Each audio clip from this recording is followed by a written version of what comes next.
one of my concerns, and I told you from the beginning, I'm going to always be very direct on this. I want us to have a similar understanding. I appreciate what you said about processes. I've appreciated the attitude. One of the things that I am disappointed in is I'm not seeing numbers in this plan. I am not seeing where is the data goals that the district has. I know you've spoken a lot about data, but I'm not seeing identified in this plan, we expect test scores, reading proficiency rates to increase X amount by this time, end of year, we're looking at this and that. Because again, you know, when I talk to the business community in Tulsa, I hear the concerns of we can't recruit businesses to our city. I hear the concerns from parents of, you know, we want to, again, be able to see what expectations are.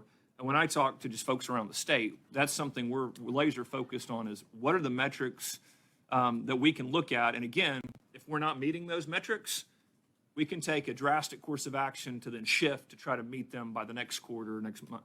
So can you tell me a little bit about why I'm looking at this report? I'm not saying anything around X amount of growth by this timeline. Thank you, Superintendent Walters. I'll just say that we did provide our Pathways to Opportunity, which is our district strategic plan.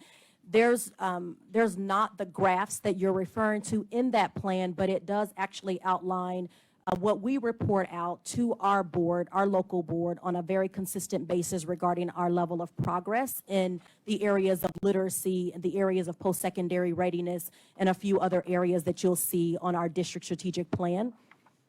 When our board gave us the charge as a district to do better in these areas, there was also an expectation that the superintendent will report out on those metrics. And so we do have data that I can follow up and provide you that show the growth and the expectation for growth and how we are charting in the right direction right now with being on track for the goals that we've set. I will also say that even in the goals that we've set that's in our Pathways to Opportunity, we're very aware that the alignment to the Oklahoma academic standards and the Oklahoma testing program is paramount.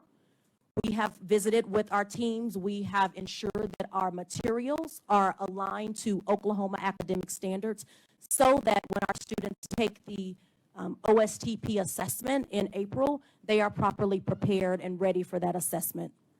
We have had our materials have been aligned to the Oklahoma academic standards in the past. We are doubling down on ensuring that our teachers and our leaders understand that the Oklahoma academic standards are being taught and will be taught in our schools.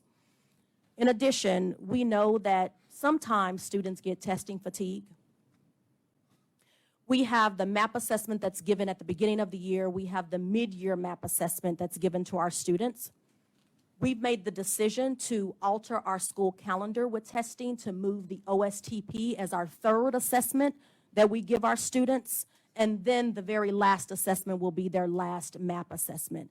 Our purpose for doing that is to ensure that once we get that data back from both the beginning of the year and mid-year, we will use that data from our MAP assessment to then prepare for our students doing their very best on the Oklahoma State testing program.